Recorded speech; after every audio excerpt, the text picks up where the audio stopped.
السلام عليكم الناس الكل. اليوم معنا وصفة جديدة وفيديو جديد. ما تنساوش تعملوا جيم واشتراك في القناة كويزين بالوري حمدي على يوتيوب باش تدعمونا ونزيدوا نهبطوا لكم فيديوهات جدد. كما تشوفوا اليوم باش نعملوا شوربة بالقصبة بقري. كما تعرفوا تويكا رمضان والشوربة هي أساس متاع الطاولة. يلا ما نطولش عليكم ونبداو الوصفة متاعنا.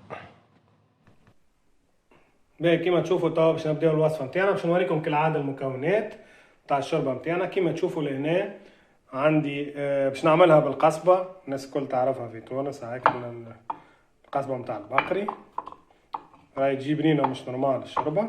باهي لهنا كيما تشوفوا عندي لهنا لفاح، عندي كعيبه بصل، لهنا هذيا عندي ثوم وفلفل اكحل ريحتهم مع بعضهم، لهنا عندي الملح، كركم، تابل، فلفل احمر، هريسه عربي مغرفه صغيره، هذيك مغرفه تابل، مغرفه فلفل احمر، وشطر مغرفه كركم.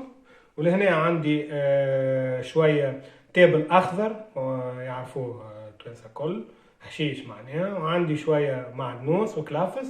ولهنا خليت شويه كلافس ومعدنوس باش نحطهم في الاخر بالكل كيما هما هكاكا في شطر طياب معناها. ولهنا عندي شوربه شعير بتاعنا ما شاء الله، شوربه دياري. ولهنا عندي مغرفه ونص طماطم، ما نحبهاش مطمطمه برشا يعني. وتوا نتعاد بالطبيعه الزيت بتاعنا، توا نتعداو الوصفه. باهي تويكا ناخذ المقول بتاعنا، ناخذ حاجه غارقه. لهنا باش نحط الزيت نتاعي، نحط كثروش برشا من الزيت باش ما تجيناش مزيته، نحطه كويس صغير زيت. بس يبون زيت.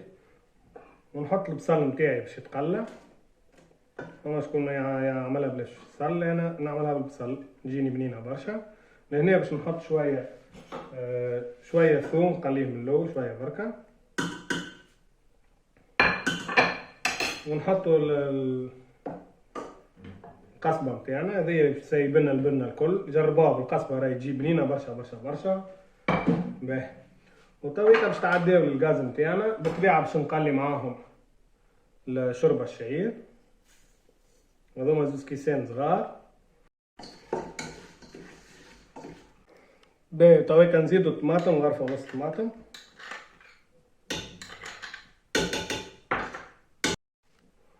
توا نحط اللفاح نتاعنا، حطيت شويه ثوم قبيلي لهنا باش نحط الهريسه، نحط التابل والفلفل الاحمر، هنا نحط الكركم،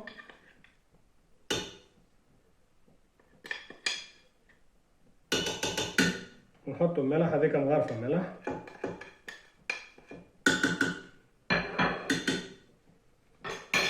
خلط المكونات كلها مع بعضهم.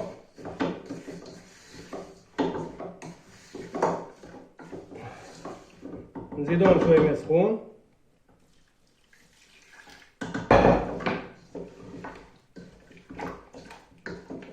طبعا باش تعدى الغاز خليهم يتقليو مع بعضهم حكايه هكاكا 3 4 دقائق وبعد نمرقهم. باهي تو كيما تشوفوا حطيناهم في الغاز، خليهم يتقليو شويه كيما قلت لكم 3 4 دقائق، وبعديك باش نمرقهم بالكدا الكل مع بعضهم ونكملوا باقي الوصفه.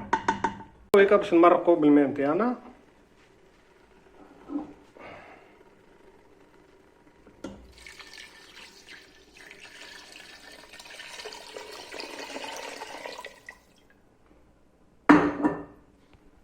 مرقوا بالكدا كيما نعرفوا الشوربه، خلطوا شويه.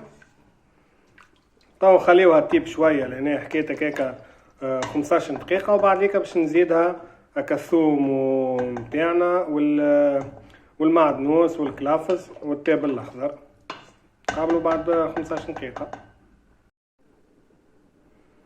باهي تو تعداو 15 دقيقه باش نحط الثوم نتاعي اللي تبقى هذاكا، شطر الراس تاع الثوم، ونزيد نحط المعدنوس والكلافس نتاعي معاهم بالطبيعة كما قلت لكم التابل الاخضر، وهذوما نحطهم هكا كاملين مع بعضهم.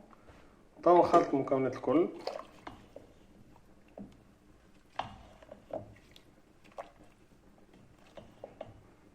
نخليوها تطيب في راحتها وبعد نرجعوا لكم. كيما تشوفوا تويكا هيك الشوربه بريسك قريبه تقري زيتها. تو هيك باش نحط شويه كبار، نسيت ما قلت لكمش، راهو جربوا الكبار في الشوربه، حطوه من الاخر تشوف قداش يبننها لكم. خلطوا المكونات كلها مع بعضها. تو هيك نخليوها تزيد تكمل تطيب حكايتك هيك 5 دقائق، وبعد تو نوريكم الريزلتا فينال.